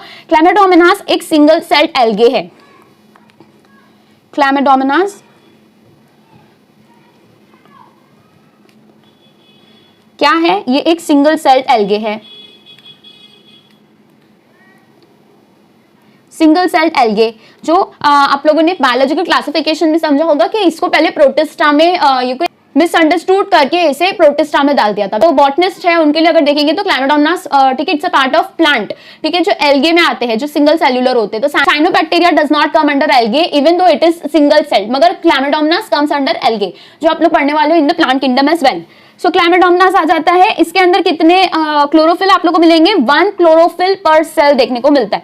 सो क्लैमिडोमोनास में एक क्लोरोफिल मिल रहा है because it is single celled only, और ये कैसा होता है? ग्रीन पिगमेंटेड होता है। वी हैव लर्नड अबाउट क्लोरोडोमोनास, ये आप लोग को 12th स्टैंडर्ड फर्स्ट चैप्टर में भी मिलेगा, इसके डायग्राम्स मिलेंगे। इट्स वेरी सिंपल, ये सिंगल सेल प्लांट किंगडम को बिलोंग करता है। बायोलॉजी क्लासिफिकेशन में देखेंगे तो ये प्रोटिस्टा के अंदर इंक्लूडेड है, लेकिन वही अगर हम प्लांट किंगडम में बात करेंगे तो ये प्लांट्स के अंदर इंक्लूडेड होता है। सो 1 पर सेल एक होगा क्लोरोप्लास्ट ऐसे सेल में, बिकॉज क्लेमाइडोमोनास कैसा है, यूनिसेल्यूलर है, एंड इट्स क्लेमाइडोमोनास का यहाँ पर डेफिनेशन दिया हुआ है, इट्स अ ग्रीन एल्गे, ठीक है, ग्रीन एल्गा है ये, ठीक है, to 20 to 40% in the mesophyll cells. Mesophyll cells में कितने कितने वेराई करते हैं, कितना एवरेज होता है, तो 20 to 40 देखने को मिलता है, 20 to 40 क्लोरोप्लास्ट, ठीक है, यहाँ पे क्लोरोप्लास्ट का ही सेक्शनल व्यू दिया हुआ है। ऐसे क्लोरोप्लास्ट, ऐसे ऑर्गेनल्स, ठीक है, आप लोगों को कितने देखने को मिलेंगे, 20 to 40 ऐसे ऑर्गेनल्स देखने को मिलेंगे इन द मेसोफिल सेल। और वही अगर बात करें तो सिंगल सेल, ठीक है, प्रोटिस्टा और सिंगल सेल एल्गे की अगर बात करें तो उसमें कितना मिल रहा है, सिर्फ एक ही क्लोरोप्लास्ट देखने को मिल रहा है। Nextly, like mitochondria, the chloroplast are also double membrane bound. हमने माइटोकॉन्ड्रिया में पढ़ा था, एक इनर मेम्ब्रेन होता है, एक आउटर मेम्ब्रेन होता है। इनर मेम्ब्रेन के अंदर मैट्रिक्स प्रेजेंट होता है, तो वैसे ही दो मेम्ब्रेन उसके अंदर होते हैं। बाहर वाला मेम्ब्रेन ज्यादा परमिएबल होता है, अंदर वाला मेम्ब्रेन कम परमिएबल होता है, सिलेक्टिवली कुछ ही चीजों को अंदर आने देता है। लेकिन वैसा ही सेम रोल कहां पे आप लोगों को देखने को मिल रहा है, क्लोरोप्लास्ट में, कि यहां पर भी क्या है, डबल मेम्ब्रेन बाउंड ऑर्गेनल है। किसकी बात कर रहे हैं, क्लोरोप्लास्ट। क्लोरोप्लास्ट भी कैसा है, double membrane bound. Of the two, the inner chloroplast membrane is relatively less permeable. Same case है as in case of mitochondria, हमने देखा था इनर वाला जो मेम्ब्रेन था वो कैसा था, लेस परमिएबल था, वही चीज है। The space limited by the inner membrane of the chloroplast is called the stroma. अब ये चीज आप लोग को याद रखने की जरूरत है कि आप लोग के जो माइटोकॉन्ड्रिया में जो इनर पार्ट था, माइटोकॉन्ड्रिया में इनर पार्ट था, उसे हमने कहा था मैट्रिक्स, ठीक है, ये वो पार्ट है जो इनर मेम्ब्रेन के अंदर स्पेस प्रेजेंट है, वो वाले पार्ट को, वो ल्यूमेन को हमने कहा था मैट्रिक्स। अब वही बात अगर हम क्लोरोप्लास्ट की करें तो क्लोरोप्लास्ट के अंदर जो चीज प्रेजेंट है उसे हम कहते हैं स्ट्रोमा, ठीक है। तो स्ट्रोमा, दिस पर्टिकुलर थिंग। अब देखो ये पूरा जो है, यहां पर जो चीज प्रेजेंट है, ये पूरा where nothing is present, ये पूरा कौन सा पार्ट हो जाता है, स्ट्रोमा पार्ट हो जाता है। This is the space enclosed bye inner membrane of chloroplast. Simple. Nextly, a number of organized flattened membranous sacs called the thylakoids are present in the stroma. Figure 8.8 देखने के लिए बोल रहा है। अब ये क्या बोल रहा है, किस तरीके से डिफाइन कर रहा है, थाइलाकोइड्स के बारे में बात हो रही है यहाँ पे। थाइलाकोइड्स क्या होते हैं, सबसे पहले हम रीड करेंगे, then will move to the figure, ठीक है।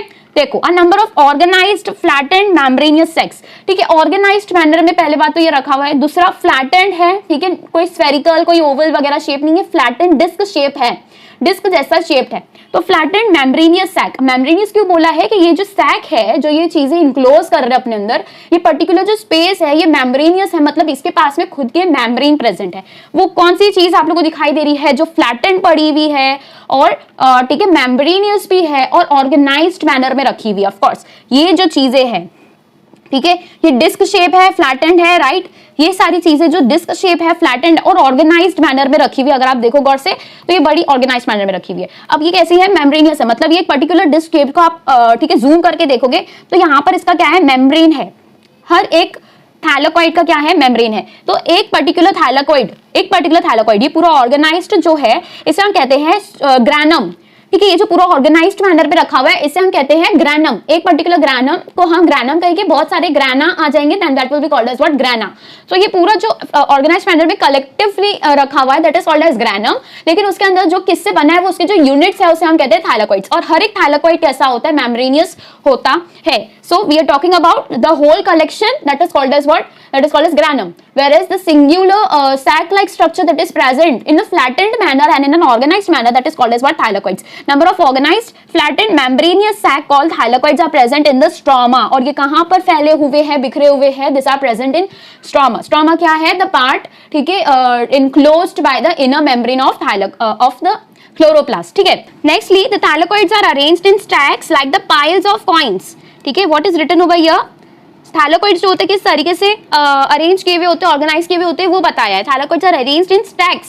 स्टैक्स किसे कहते हैं हम, जब हम कोई ठीक है एग्जाम्पल ले लेते हैं, कोई गोनी को जब हम एक के ऊपर एक प्लेस करते हैं तब वो पूरा एक कलेक्शन बनाता है, that is called as what, stack.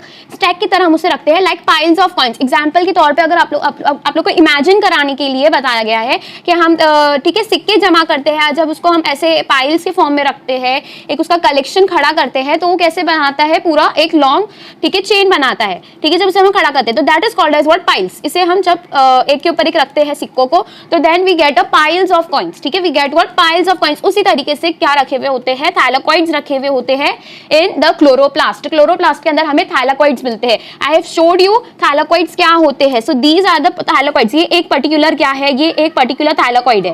You can see it very clearly over here. देखो ये एक पर्टिकुलर थैलेकॉइड है और जिस तरीके से इसको रखा गया है we can see it clearly कि इसे किस तरीके से रखा गया है, जिस तरीके से कॉइन्स रखे हुए होते हैं, तो that is why we are calling it as piles of coins. Grana क्या होता है, ठीक है, तो grana is nothing but stacks of thylakoids. Thylakoids किस तरीके से रखे होते हैं, लाइक पाइल्स ऑफ कॉइन्स की तरह इसे इस तरीके से रखा जाता है। तो ये पर्टिकुलर पूरा क्या बनाता है, ग्रेना बनाता है, ठीक है। तो एक को जब हम बहुत सारे थैलेकॉइड जैसे मिलेंगे, बहुत सारे ग्रेना जब मिलते हैं उसे हम ग्रेना कहेंगे, लेकिन एक पर्टिकुलर को हमने क्या कहना है, हमें कहना है इसे ग्रैनम। सिंगुलर वर्ड इसका है ग्रैनम। और ये जो ग्रैनम और ये जो ग्रेना होते हैं ये किसके बने होते हैं, तो ये पर्टिकुलर यूनिट जो होता है that is called as what, thylakoids. ये क्या होता है, थैलेकॉइड्स के ग्रेना बनते हैं। कैसे बनते हैं, by stacking it above one another, इस तरीके से ये रखा होता है inside the chloroplast. Alright, so in addition there are, ठीक है, ये थैलेकॉइड्स बन गया ग्रेना, ठीक है, सिंगुलर ग्रैनम है, और द इंटीग्रेनल थैलेकॉइड्स। अब ये इंटीग्रेनल का मतलब ये होता है जब हम कोई चीज को समड अप कर देते हैं। यहाँ पे हमने किसका सम अप किया है, थैलेकॉइड्स का सम अप किया है, तो we can also call it as intergranal thylakoids. तो another word for intergranal thylakoid is nothing but grana, और ग्रेना को ही हम किस तरीके से डिफाइन कर सकते हैं, इंटीग्रेनल थैलेकॉइड्स जब रखे हुए होते हैं that is called as what, grana. In addition there are flat membranous tubules. अभी हम बात कर रहे हैं ट्यूब्यूल्स की, अब तक हम बात कर रहे थे थैलेकॉइड्स की। अब ये ट्यूब्यूल्स क्या होते हैं, ट्यूब्यूल्स का जो बेसिक, कहीं पे भी अगर ट्यूब्यूल्स आप लोग को ये वर्ड आ रहा है तो हमारे पास में एक ट्यूब होता है।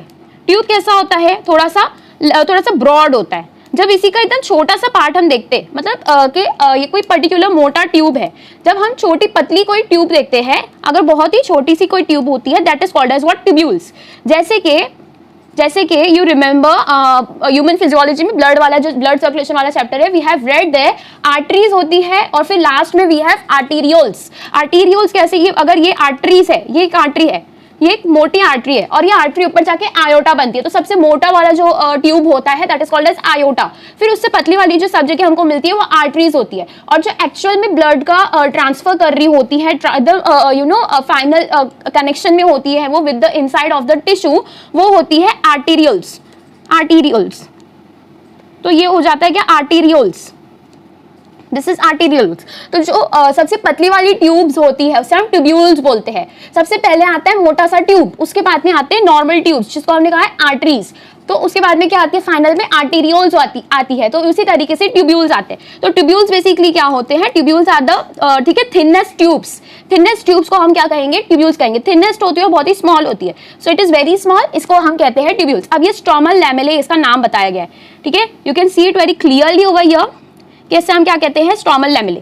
So we have membranous tubules. अब ये जो ट्यूब्यूल्स है ये किस फॉर्म में पड़ी हुई है, मेम्ब्रेनियस फॉर्म में पड़ी हुई है, ठीक है। जो ये जो ट्यूब्यूल्स होते हैं, जैसे कि जिसका हमने नाम दिया है स्ट्रोमा लैमेले, उसके पास में क्या होते हैं, they possess their own membrane, वो मेम्ब्रेन बाउंडेड होते हैं connecting the thylakoids of different grana. अब यहाँ पे मैंने बताया था बहुत सारे ग्रेना जब बनते हैं, ठीक है, तो किससे बने होते हैं, थैलेकॉइड से बने होते हैं। ये एक थैलेकॉइड है, ये दूसरा है, ये तीसरा है, इस तरीके से डिफरेंट टाइप्स ऑफ थैलेकॉइड्स प्रेजेंट होंगे, ठीक है। तो ये एक थैलेकॉइड जब इस थैलेकॉइड के साथ में मिलता है तो ये जो ब्रिज यहाँ पर बनती है that bridge is called as stroma lamellae. तो स्ट्रोमा लैमेले क्या है, it is like a bridge between thylakoids of different grana, ठीक है, डिफरेंट ग्रेना। ये एक ग्रेना है, ये दूसरा ग्रेना है, ये अलग थैलेकॉइड से बना, ये अलग थैलेकॉइड से। तो यहाँ के बीच, ये दोनों के बीच में, यहाँ से कोई रैंडम थैलेकॉइड के बीच में जो ब्रिज रेडी हो रहा है that is of stromal lamellae, ठीक है। तो stromal lamellae are the tubules that are called as what, stromal lamellae connecting the thylakoids of different grana. ये कैसे होते हैं, मेम्ब्रेनियस होते हैं। So next is the membrane of the thylakoids enclose a space. ये हमने समझ लिया, 2 पॉइंट्स हमारे को बहुत इजी से समझ आ गए हैं कि एक होता है थैलेकॉइड, एक होता है स्ट्रोमल लैमेले। ये दोनों किसके अंदर मिलते हैं, क्लोरोप्लास्ट के अंदर मिलते हैं, ठीक है। Nextly In addition, there are these connecting the thylakoids of different grana. अब हमें थैलेकॉइड्स की और डीप स्टडी करनी है। मेम्ब्रेन जो होता है थैलेकॉइड का, इसके अंदर एक स्पेस बाउंडेड होती है। ऑफ कोर्स अगर कोई ऑर्गेनल, कोई भी अगर चीज है जिसके पास में मेम्ब्रेन है तो अपने अंदर एक स्पेस रख रहा होगा, कंसिस्ट करता होगा, इनक्लोज करता होगा। सो थैलेकॉइड में भी एक स्पेस होती है, इसका नाम हमें क्या दिया है, ल्यूमेन दिया है। क्लोरोप्लास्ट में when it encloses the inner part of it, ठीक है, इनर मेम्ब्रेन के अंदर जो चीज आती है that is called as what, stroma. और स्ट्रोमा के अंदर हमें क्या मिला है, थैलेकॉइड। अब ये थैलेकॉइड के अंदर जो स्पेस पड़ी है that is called as what, lumen. The stroma of the chloroplast contain enzymes, ठीक है, required for the synthesis of carbohydrates and proteins. Carbohydrates और प्रोटीन सिंथेसिस करने के लिए वी रिक्वायर सम एंजाइम्स, और ये क्लोरोप्लास्ट के पास अपने खुद के एंजाइम्स प्रेजेंट है। जैसे कि माइटोकॉन्ड्रिया के पास में खुद के डीएनए होते हैं, खुद के प्रोटीन्स और खुद के राइबोसोम्स होते हैं, वैसे ही क्लोरोप्लास्ट भी अपनी पर्सनल चीजें पजेस करता है, जिसके अंदर सिर्फ पहले हमने पढ़ ली कि इसके पास में एंजाइम्स होते हैं। ये कहाँ मिलते हैं? हमको स्ट्रोमा में मिलते हैं। मतलब क्लोरोप्लास्ट का स्पेस जो होता है वो उसे क्या कहते हैं? स्ट्रोमा। अब थैलेकोइड के अंदर जो स्पेस था उसे हमने कहा था ल्यूमेन, ठीक है। It also contains small double stranded circular DNA molecules and ribosomes. Very important thing to note over here is that mitochondria के अंदर जो DNA था वो एक ही single molecule था, but in case of chloroplast we are told here कि DNA molecules होते हैं। तो यहाँ पे DNA के different copies होते हैं। तो basically बहुत सारे copies DNA के present होते हैं। This is the case of chloroplast, whereas in mitochondria एक ही DNA molecule उसके पास में होता था। और दोनों के बीच में similarity ये है कि दोनों के पास में double stranded, ठीक है, double stranded कैसा होता है? Small सर्क्यूलर डीएनए होता है। डबल स्टैंडर्ड होगा और स्मॉल सर्क्यूलर डीएनए होगा, ठीक है।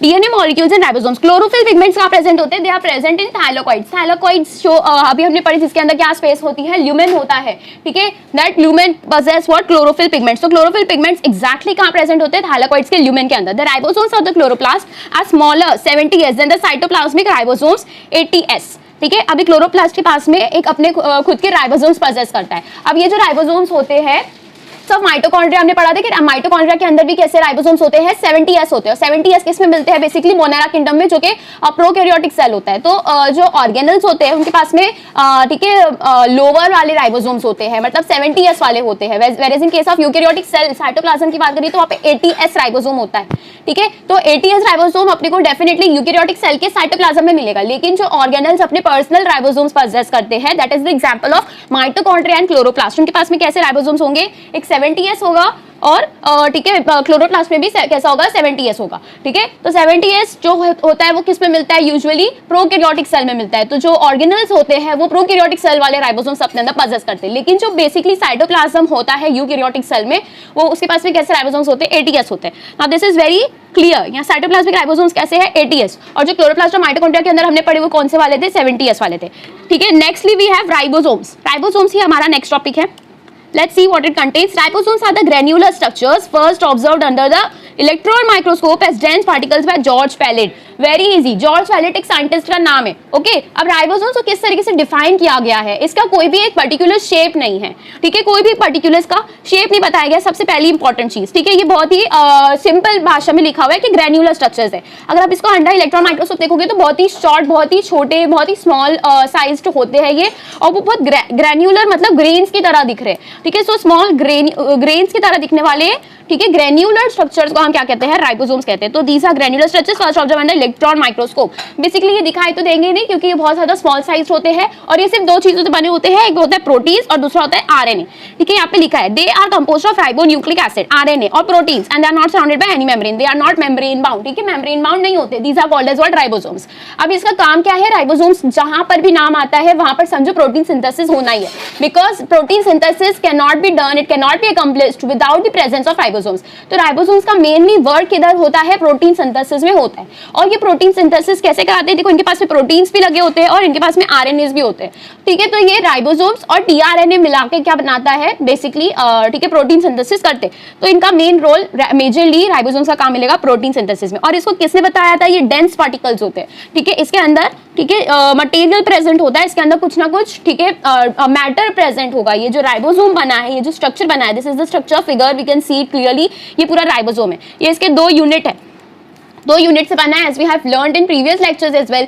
70s और 80s होता है, तो 70s जो है दो सब यूनिट से बना है, वैसे ही 80s वाला भी दो सब यूनिट से बना हुआ है। अब ये कौन से दो सब यूनिट्स होते हैं वो यहाँ पे पढ़ेंगे, ठीक है। अब इसको याद करने का मैं तरीका भी आप लोगों को बताऊंगी, बिकॉज ये बहुत से बच्चे भूल जाते हैं। अब ये समझना जरूरी है कि इसके अंदर ये दो चीजें हैं, they are not surrounded by any membrane. George Palade ने सबसे पहले देखा था, इसीलिए हम इसको ठीक है पैलेट पार्टिकल्स भी कहते हैं। We also call it as Palade particles. If it's not written here please write Palade particles, इसे हम कहेंगे। So you have to remember different names even if it is, ठीक है, कहीं कहीं पे जरूरी है, ठीक है, you have to remember such names. Nextly we have the eukaryotic ribosomes, they are 80s while the prokaryotic are 70s, पता है। और 70s वाले organelles में भी मिलते हैं, ये भी हमें पता है। each ribosome has two subunits, larger and smaller subunit, it is very clear। यहाँ पे देखो दो subunits दिखाई दे रहे हैं, ठीक है, एक बड़ा सब यूनिट है और एक छोटा सब यूनिट है, तो बेसिकली दो सब यूनिट से ये बना है। The two subunits of 80s ribosomes are 60 and 40 while that of 70s ribosomes are 50 and 30। ठीक है, 50 और 30 क्या बना रहा है, 70s बना रहा है, और 60 और 40 क्या बना रहा है, 80s। Here S Svedberg unit stands for sedimentation coefficient. जो एस होता है that is Svedberg unit, that stands for what, वो क्या, उसका जो लाइक फॉर एग्जांपल जैसे कि हम केमिस्ट्री में लिखते हैं 7m, अगर ये हम लिख देते हैं तो बेसिकली इसका क्या मतलब होता है, 7 मोलर, राइट। तो ये m का कुछ ना कुछ मीनिंग होता है, कोई वर्ड होता है इसके पीछे। तो बेसिकली जो हम s लिख रहे हैं, 70s लिख रहे हैं, 80s लिख रहे हैं, ये क्या है, s है यहाँ पर स्वेडबर्ग यूनिट। ठीक है, इसको बेसिकली हम क्या कहते हैं, सेडिमेंटेशन कोएफिशिएंट। सेडिमेंटेशन कोएफिशिएंट क्या होता है, it is an indirect measure है of density and size. Indirect measure हमें किसका बता रहा है, ये डेंसिटी, दो चीजों का बता रहा है कि कितना डेंस है। दूसरी चीज, पहली चीज ये कितना डेंस है, दूसरी चीज इसकी साइज कैसी है। ठीक है, तो for example if we see in case of 70s, 70 मतलब नंबर कम है, ऑफकोर्स 80s भी है हमारे पास, एक 70s है।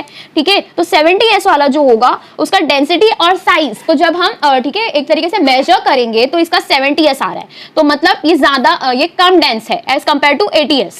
80s क्यों आ रहा होगा, क्योंकि या तो डेंसिटी ज्यादा होगी या तो साइज बड़ी होगी, राइट। तो 80s में या तो डेंसिटी ज्यादा है या तो साइज ज्यादा है, as in case of 70s density ज्यादा होगी, या तो डेंसिटी कम है या तो साइज कम है, जिसकी वजह से उसका जो सेडिमेंटेशन कोएफिशिएंट आ रहा है वो 80s से कम आ रहा है। Is this clear.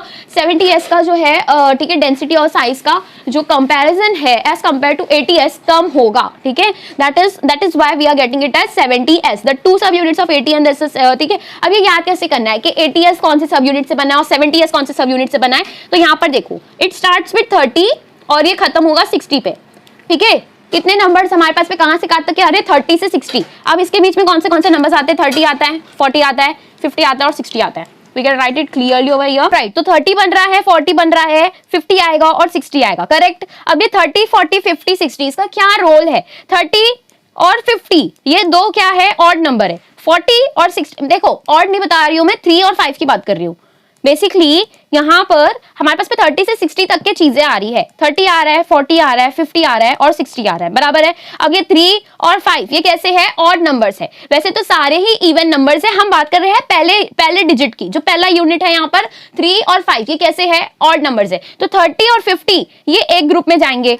ठीक है, अब 40 और 60 ये दोनों इवन नंबर्स है, ये एक ग्रुप में जाएंगे, ऐसे याद रखना है। ठीक है, 30 to 60 जितने भी नंबर्स जो अपने पास में चार ग्रुप्स आ रहे हैं, 30 का, 40 का, 50 का और 60 का, ये चार groups we are getting right. अब इसके अंदर से 3 और 5 जो है कैसे है, ऑड नंबर्स है, तो 30 और 50 किस में जाएंगे, एक ग्रुप में। 40 और 60 कैसे है, इवन नंबर्स है, ये एक ग्रुप में जाएंगे। अब 30 और 50 मिला के क्या बना रहा है, 80, राइट। और 40 और 60 मिला के क्या बना रहा है, 100।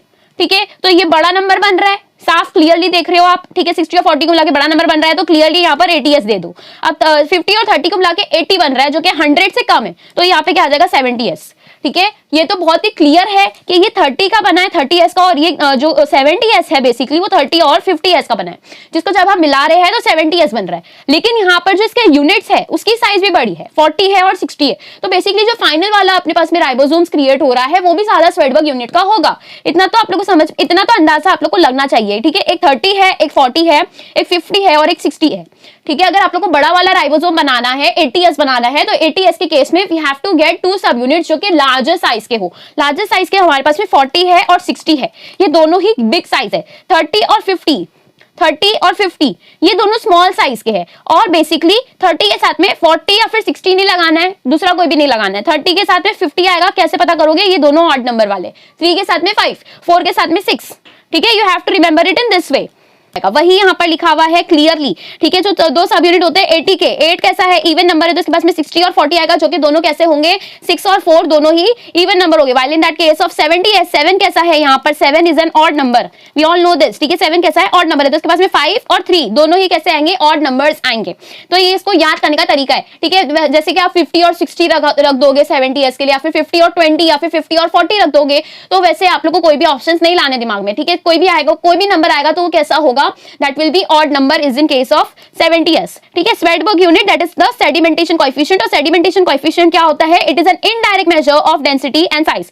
Both 70s and 80s ribosomes are composed of two subunits. बहुत अच्छे से क्लियर हो गया होगा। Nextly we have cytoskeleton. Cytoskeleton क्या होता है, बहुत इंटरेस्टिंग टॉपिक है, इसके ऊपर बहुत अच्छे से ध्यान दो बिकॉज प्रीवियस ईयर्स में साइटोस्केलेटन से ही क्वेश्चन आया था। 2023 जो अभी साल गया है उसके अंदर ही साइटोस्केलेटन से क्वेश्चन आया है। अब साइटोस्केलेटन क्या है, इसका क्या रोल है, ये सेल में कहां पाए जाते हैं, ये सब कुछ लिखा हुआ है। ऐसा नहीं समझना कि यहाँ पे बहुत छोटा सा पैराग्राफ है तो यहाँ से कोई चीज नहीं आएगी, यहाँ से लास्ट ईयर ही क्वेश्चन आया है, ठीक है। तो इट इज लाइक आप पूरा चैप्टर करके जा रहे हो और कोई एक पार्ट आपका रह जाता है तो you can see your luck, बहुत अच्छे से वहां पे क्वेश्चंस आ रहे हैं नीट में, ठीक है। वहां से आ रहे हैं जो छोटे छोटे टॉपिक्स है जो मतलब बच्चे इग्नोर करने के चांसेस है बच्चों को, वहीं से क्वेश्चन उठा के डाल रहा है। An elaborate network of filamentous proteinaceous structures consisting of microtubules, microfilaments and intermediate filaments present in the cytoplasm is collectively referred to as cytoskeleton. Cytoskeleton क्या होते हैं, ठीक है। तो इलैबोरेट नेटवर्क किसे कहते हैं हम, network is said to that particular thing जो पूरा एक रेटिकुलर स्ट्रक्चर्स बना रहा हो, उससे हम क्या कहते हैं, नेटवर्क कहते हैं। तो इस तरीके से नेटवर्क बन रहा होता है कोई चीजों का, ठीक है। तो नेटवर्क क्या होता है, बेसिकली इस तरीके से कोई नेटवर्क जब कुछ बन रहा होता है, this thing is called as what, reticular structures जब कुछ बन रहे होते हैं that thing is called as what, network. तो साइटोस्केलेटन बेसिकली क्या होता है, स्प्रेडेड होता है, इस तरीके से लॉन्ग चेन्स ऐसी ठीक है स्ट्रक्चर्स होते हैं जो नेटवर्क की तरह क्रिएटेड होते हैं इनसाइड द साइटोप्लाज्म, ठीक है। इलैबोरेट नेटवर्क बनता है ऑफ फिलामेंटस प्रोटीनेशियस स्ट्रक्चर्स, ठीक है। अब ये जो चीजें हैं ये किसकी बनी है, ये फिलामेंट्स की बनी है, ये प्रोटीनेशियस स्ट्रक्चर्स होती है। बहुत ही छोटे में वी हैव माइक्रोप्रोटीन्स, ठीक है, बहुत ही छोटे स्ट्रक्चर्स ये होते हैं। फिलामेंट में, फिलामेंट क्या होता है, बेसिकली ऐसे लॉन्ग थ्रेड लाइक स्ट्रक्चर को हम फिलामेंट कहते हैं। फिलामेंट का क्या मतलब होता है, लॉन्ग थ्रेड लाइक स्ट्रक्चर्स को we call it as filament, ठीक है। तो long thread like structures, long thread like structures को हम क्या कहते हैं, फिलामेंट कहते हैं। तो जैसे कि हमने फंजाई में पढ़ा था कि इसके पास, इन लोगों के पास में क्या होती है, फिलामेंटस बॉडी होती है, तो वो कैसी होती है, थ्रेड लाइक ही होती है, राइट। वो भी तो यहाँ पर भी फिलामेंट का वही रोल है कि ये कैसी होती है, थ्रेड लाइक स्ट्रक्चर्स यहाँ पर बनेंगे, ठीक है। प्रोटीनेशियस क्योंकि किसके बने होते हैं, ये जो फिलामेंट्स होते हैं बेसिकली बहुत ही छोटे छोटे माइक्रो प्रोटीन से बने हुए होते हैं। These structures consist of microtubules, क्या क्या चीजें आएगी इसके अंदर, माइक्रोट्यूब्यूल्स आएंगे, राइट। क्या क्या चीजें आएगी, माइक्रोट्यूब्यूल्स, माइक्रोफिलामेंट्स और क्या आएंगे, इंटरमीडिएट फिलामेंट्स। बहुत इंपॉर्टेंट है, माइक्रोट्यूब्यूल्स, माइक्रोफिलामेंट्स और intermediate filaments present in the cytoplasm is collectively referred to as cytoskeleton. ये माइक्रोट्यूब्यूल्स क्या काम करते हैं, ये हर जगह स्प्रेडेड होते हैं, ठीक है। माइक्रोफिलामेंट्स और माइक्रोट्यूब्यूल्स हर जगह स्प्रेडेड होते हैं। अब ये इंटरमीडिएट फिलामेंट्स जो होते हैं, इंटरमीडिएट फिलामेंट्स आप लोग को समझ में आ रहा होगा कि कहीं इंटरमीडिएट की तरह ये काम कर रहे हैं, क्योंकि इसे हम इंटरमीडिएट इसीलिए कह रहे हैं ना, क्योंकि ये कोई दो पर्टिकुलर चीजों के बीच में मिलते होंगे, राइट। यहाँ पर कोई दो पर्टिकुलर कोई भी चीज है, कोई भी मैटर है, कोई भी मटेरियल है, जब इसके बीच में फिलामेंट्स मिल रहे होते हैं then that is called as what, intermediate filament. उसे हम क्या कहेंगे, इंटरमीडिएट। अब ये दो चीज क्या होती है, देखो जो साइटोस्केलेटन होता है, जो इन चीजों, ये तीन सब यूनिट से बना हुआ है, जैसे कि हमने पढ़ा माइक्रोट्यूब्यूल्स आते हैं, उसके अंदर माइक्रोफिलामेंट्स आते हैं और इंटरमीडिएट फिलामेंट्स, ये तीन चीजों से ये साइटोस्केलेटन बना है।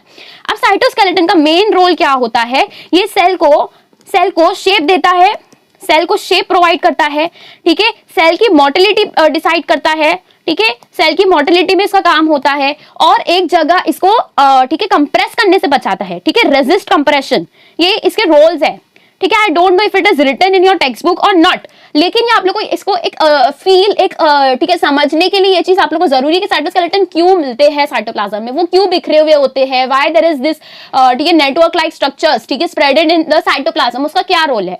तो पहले तो ये आप लोग का साइटोप्लाज्म है, ठीक है। यहाँ पर ऐसे नेटवर्क की तरह चीजें अगर कोई फैली है तो इसके बहुत सारे रोल्स हो सकते हैं। पहले तो ये सेल को मोटिलिटी मतलब मूवमेंट्स में काम करा रहा है, ठीक है, मूवमेंट्स पे काम करा रहे, दीज आर द साइटोस्केलेटन, ठीक है। ये क्या है, माइक्रोफिलामेंट्स, माइक्रोट्यूब्यूल्स का ये काम है। दूसरा कि अगर कोई चीज, कोई प्रेशर इसके ऊपर प्रोवाइड हो रहा है, कोई प्रेशर आ रहा है, तो ये साइटोस्केलेटन अपनी स्ट्रेंथ ठीक है रखेंगे अपने अंदर और इसको कंप्रेस नहीं होने देंगे, ज्यादा कंप्रेस नहीं होने देंगे। तो ये क्या कर रहे हैं, एक तरीके से दे रेजिस्ट कंप्रेशन, ये सेल को उसका ठीक है शेप प्रोवाइड कर रहे हैं, क्योंकि अगर ये साइटोस्केलेटन इस तरीके से यहाँ के नहीं होंगे तो ये पूरा सेल कोलैप्स करने के इसके चांसेस होते हैं। तो वो ठीक है दे ठीक है यूजुअली रेजिस्ट कोलैप्सिंग, दे ठीक है दे प्रिवेंट कोलैप्सिंग, ठीक है। दूसरा दे प्रोवाइड शेप, तीसरा कि दे रेजिस्ट कंप्रेशन, एक्सट्रीम कंप्रेशन नहीं हो जाए कि यहाँ पे कोई सेल है, अगर इसके ऊपर कोई कंप्रेशन आया है तो ज्यादा से ज्यादा ये ऐसा होगा, लेकिन ये पूरी तरीके से ऐसा फ्लैट नहीं हो जाए, ठीक है। तो ये किसका काम है, ये कौन बना के रखेगा, इसको साइटोस्केलेटन बना के रखेंगे, जो माइक्रोट्यूब्यूल्स, माइक्रोफिलामेंट्स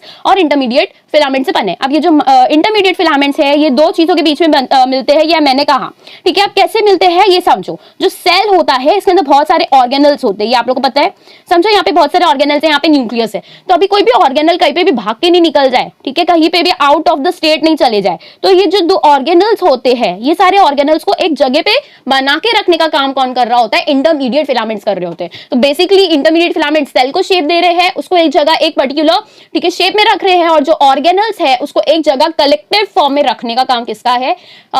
इंटरमीडिएट फिलामेंट्स का है। तो ये ऑर्गेनल्स के बीच में मिलेंगे, दीज आर द वर्क, ठीक है, रोल ऑफ इंटरमीडिएट फिलामेंट्स। ये समझ में आया? क्योंकि अगेन ऑर्गेनल्स भी कैसे बहुत ही माइक्रो कंपाउंड्स है, ठीक है, तो इसे भी क्या करना पड़ता है? एक जगह रखने के लिए भी require intermediate filaments. Now they are present in cytoplasm, collectively refer to as cytoskeleton. ये पूरे मिला के क्या बनाते हैं? साइटोस्केलेटन बनाएंगे। Nextly, the cytoskeleton in a cell are involved in many functions such as mechanical support। जैसे मैंने बताया, they resist compression, मैंने यहाँ पे लिखा था they resist compression, right? they resist compression। दूसरा, they provide motility, they provide what? motility, ठीक है। और तीसरा मैंने क्या बताया था कि they provide what? shape। Cell का क्या बना के रखते हैं? शेप बना के रखते हैं। तो ये तीन चीजें मैंने बताई थी, ठीक है। तो यहाँ पे सबसे पहले आ जाता है मैकेनिकल सपोर्ट, जैसे कि इसके अंदर क्या आ जाता है? Resist compression. दूसरा, they provide what? Motility and the maintenance of the shape of the cell. Cell का शेप बनाए रखने का काम किसका है? साइटोस्केलेटन का है, ठीक है। तो मैंने ये समझा दिया। मैकेनिकल सपोर्ट का क्या मतलब होता है? दे resist what? Compression, they resist compression, ठीक है। दूसरा ये हो गया, किसका केस है ये? This is the case of mechanical support. दूसरा, मोटिलिटी मतलब कि मूवमेंट्स का काम कराएगा, एक जगह से दूसरी जगह movements. Maintenance of the shape of the cell, तो मतलब एक तरीके से क्या प्रोवाइड कर रहा है? स्ट्रेंथ प्रोवाइड कर रहा है। तो ये किसका काम आ जाता है? These are all the shape of the cell, मतलब ऑर्गेनल्स भी कई यहाँ से वहां नहीं निकल जाए, शेप नहीं बदल जाए सेल का, ठीक है। तो that is the work of cytoskeleton. Cytoskeleton किन चीजों से बना है? तो तीन चीजों से बना है, microtubules, microfilaments and intermediate filaments. Now I hope आप लोगों को राइबोसोम्स और साइटोस्केलेटन अच्छे से समझ गया होगा। राइबोसोम्स के सब यूनिट्स ऐसे याद रखने हैं, ये भी अच्छे से समझ गया होगा। एंड मेजरली आप लोगों को समझने की जरूरत ये है कि क्लोरोप्लास्ट का स्ट्रक्चर क्या है, बिकॉज यही स्ट्रक्चर, अगर आप लोग को प्लांट फिजियोलॉजी में अगर आप लोग को कहीं पे डाउट आएगा, तो उसका बहुत ही बड़ा रीजन ये हो सकता है कि आप लोग को डायग्राम ही नहीं समझ रहा है, कि आप लोग को यही नहीं समझ रहे कि किधर क्या काम हो रहा है। तो बेसिकली उसका डायग्राम समझने के लिए you have to come in this chapter and you have to learn कि क्लोरोप्लास्ट में क्या है, क्लोरोप्लास्ट के अंदर किस तरीके से क्या चीजें लोकेटेड है, what is stroma, what is lumen and what is matrix, ठीक है। तो तीन चीजें हमारे पास में आती थी कि एक जगह मैट्रिक्स मिलता था, एक स्पेस को हम मैट्रिक्स कहते थे, एक जगह हम उसे स्ट्रोमा कहते हैं और एक जगह ल्यूमेन कहते हैं। ल्यूमेन जो स्पेस होता है वो थाइलाकॉइड के अंदर मिलता है, स्ट्रोमा जो होता है वो क्लोरोप्लास्ट के अंदर मिलता है, ठीक है। और मैट्रिक्स जो होता है वो माइटोकॉन्ड्रिया का इनर मेम्ब्रेन अपने अंदर, ठीक है, एनक्लोज करता है, वो स्पेस को हम मैट्रिक्स कहते हैं। तो इसको बिल्कुल कंफ्यूज नहीं होना है। जो दिस योर माइटोकॉन्ड्रिया होता है, इसके अंदर जो इनफोल्डिंग्स होती है उसे हम क्रिस्टे कहते हैं, और जो गोल्गी अपैरेटस होता है उसकी जो इनफोल्डिंग्स होती है उसे हम सिस्टर्ने कहते हैं। उसका ट्रिक मैंने बताया, ER जिसके अंदर कंटिन्यूअसली आ रहा है, मतलब एंडोप्लाज्मिक रेटिकुलम वाला है, और एंडोप्लाज्मिक रेटिकुलम के नजदीक में क्या मिलता है? गोल्गी अपैरेटस मिलता है, ठीक है। तो इसमें भी कहीं पे भी कंफ्यूजन नहीं आएगा। हर एक topic you have to keep on revising, ठीक है। जो भी इसके अंदर चीजें हैं, जो भी टाइप ऑफ क्लोरोप्लास्ट प्लास्टिड्स हमने पढ़े, ठीक है, जितने भी टाइप के प्लास्टिड्स हमने पढ़े वो रिमेंबर रखो, वो याद रखो, ठीक है। माइटोकॉन्ड्रिया का स्ट्रक्चर क्या है, उसके अंदर DNA कैसा मिलता है, DNA जो है आप लोग को क्लोरोप्लास्ट और माइटोकॉन्ड्रिया में सेम टाइप मिलता है, लेकिन क्या उनके अंदर डिफरेंसेस है? तो माइटोकॉन्ड्रिया के अंदर एक ही DNA मॉलिक्यूल मिलता है, एक ही double stranded circular DNA present होता है, वेयर इन केस ऑफ, ठीक है, क्लोरोप्लास्ट के अंदर उसके बहुत सारे कॉपीज होते हैं, ठीक है। तो नंबर्स डिफर करते हैं, लेकिन दोनों के पास में डबल स्टैंडर्ड होगा और सर्कुलर स्मॉल DNA प्रेजेंट होगा, ठीक है। उनके पास में खुद के राइबोसोम्स होते हैं और क्लोरोप्लास्ट में खुद के एंजाइम्स मिलते हैं जो कार्बोहाइड्रेट्स और प्रोटीन्स बनाने के काम आते हैं। तो till here we have completed, ठीक है। आज माइटोकॉन्ड्रिया हो गया, क्लोरोप्लास्ट हो गया, एंड बेसिकली राइबोसोम और साइटोस्केलेटन भी आज कवर हो गया। Next we are going to start with Tomorrow we are going to start with cilia and flagella। ये बहुत ही इंपॉर्टेंट है, और जो इसका स्ट्रक्चर है वो सेंट्रोसोम और सेंट्रियोल से काफी मिलता जुलता है। So will try to complete these two topics in the next lecture, ठीक है। Then will be starting with nucleus. Nucleus एक लंबा सेक्शन है जिसके बाद में माइक्रोबॉडीज है, and then we have the summary. So ठीक है, we will complete all these things, ठीक है, in upcoming lectures. So till then take care, good bye, पढ़ाई करते रहो एंड क्वेश्चन सॉल्व करो, DPP लगाओ, ठीक है। सबसे बहुत ज्यादा इंपॉर्टेंट है चैप्टर को, ठीक है, बना के रख नहीं देना है, नोट्स को बार बार रिवाइज करना है, और DPP तो लगाना ही है, एक चैप्टर होने के बाद DPP लगाना ही है, ठीक है। All right, thank you.